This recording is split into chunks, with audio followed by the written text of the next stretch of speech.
Hello, everybody. I'm Madame Sensei. I teach Spanish, French, Japanese. I have a section of English language arts this year. And over the summer, I teach WANIC Summer Health.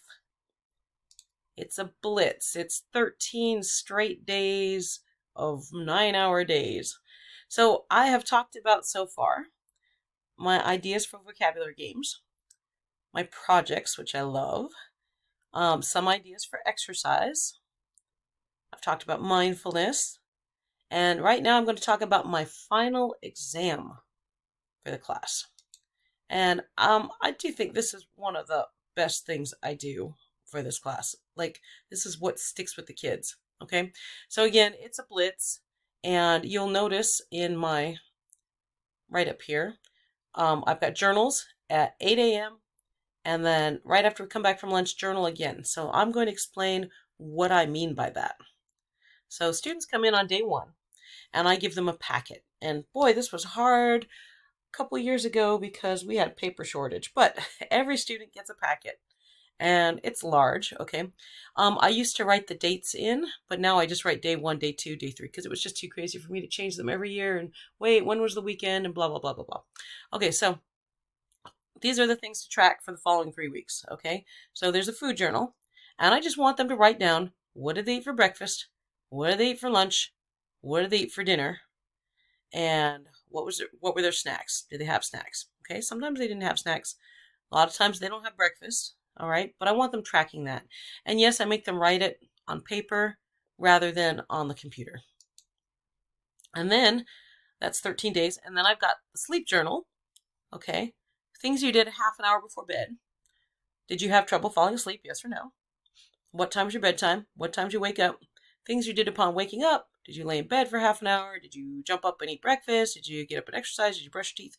What was your morning routine, basically? Okay. Then I have the fitness journal. Okay. And then I give examples of activities. All right. You know, all the normal type of thing. Because I do have some students who run home from health class and they play basketball for 4 hours. You know, whatever. And some of them go home and they just play video games. So I want them thinking about that. So today I did, and a lot of times this is just what we do in class, which is why you see that we have the second time at 12 noon. That's after lunch and after our exercise. So they're going to come in and they're going to write what they ate for lunch and what kind of exercise we did as a whole class. And maybe that's the only exercise they get all day long. Okay, start time, duration, how long did it last, and how did you feel afterwards? Okay, exhausted, elated, hurt, physically in pain because the dodgeball hit you in the face, whatever. How'd you feel afterwards?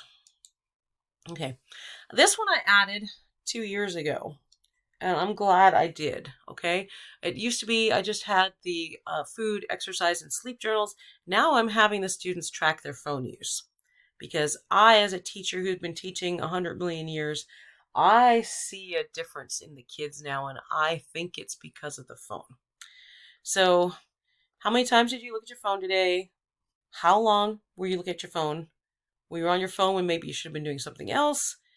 Did you notice any platform tricks to get you to stay on longer? Thumbnails, recommendations, gamifications, we go over all this. I just didn't want to take up a lot of paper talking about it. Yeah, you might say these boxes are pretty small, but that's okay because there's the back of the paper to write on and there's the margins and everything. But I didn't want it to look overwhelming.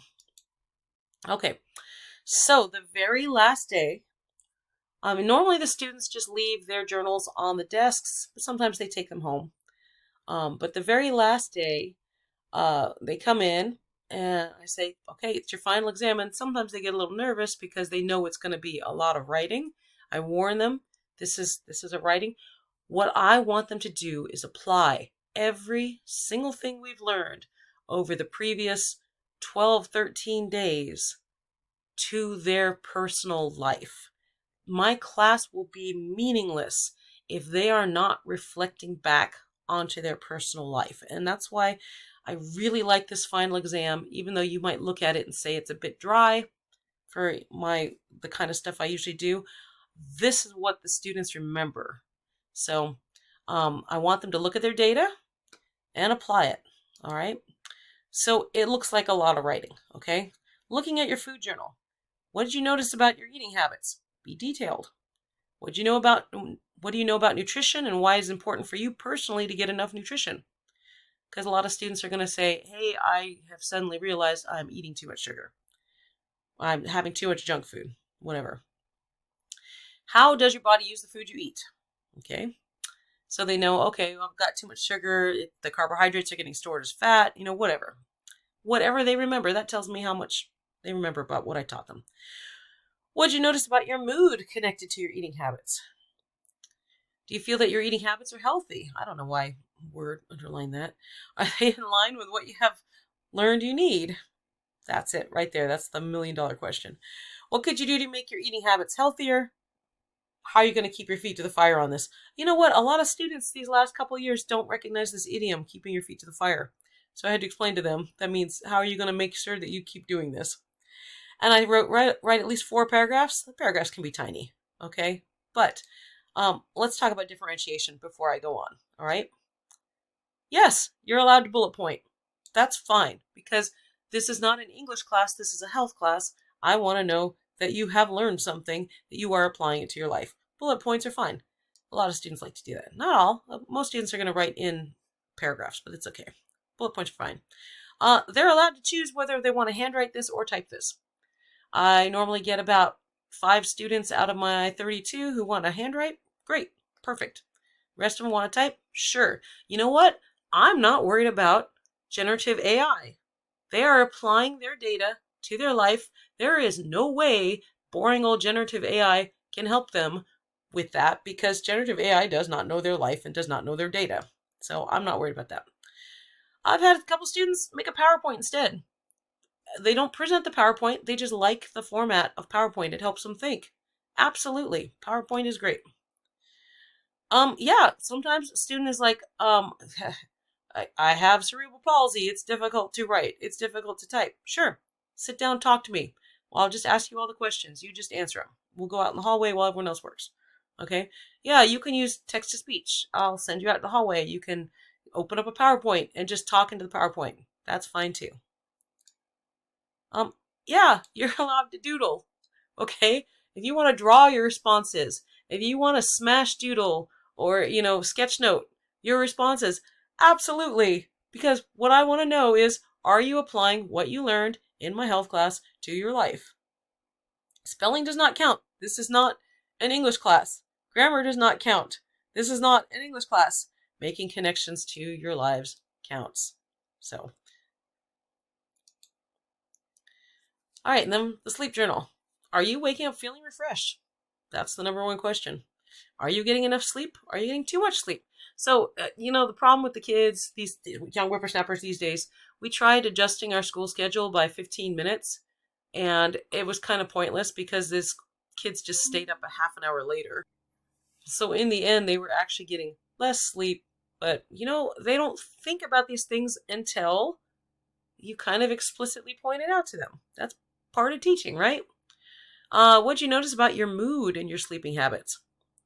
Knowing what you know about mental health, heart health, growth, preventing and recovering from infectious diseases, are you getting enough sleep to meet those needs?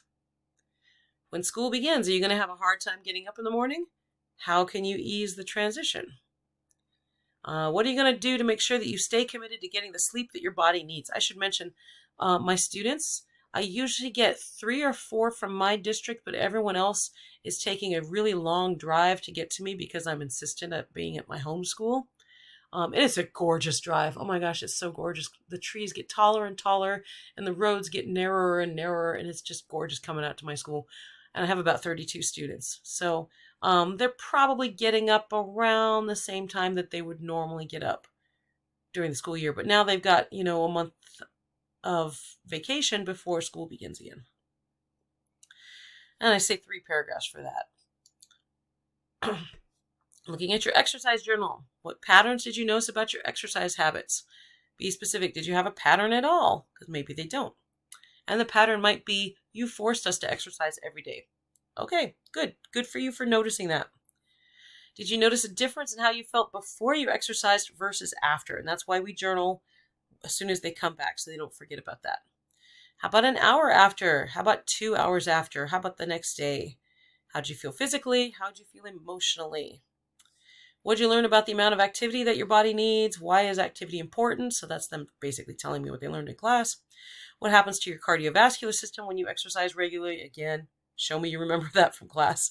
Are you getting enough activity? What prevents you from getting a decent amount of activity? What helps you? Okay, reflecting onto their life. How can they carve out the time for it? What type of activity do you enjoy doing the most? Yeah, that's what they're going to do the most. How can you motivate yourself to do these activities on a regular basis? And I said 4 paragraphs. But yeah, sometimes they write 3 fat paragraphs. Sometimes they write 6 paragraphs. That's fine.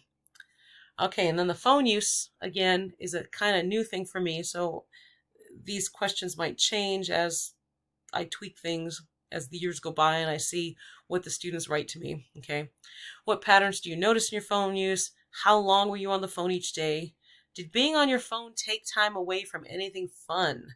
Did it take time away from anything important? Are you more aware of tricks that platforms use to get you to spend more time on the platform?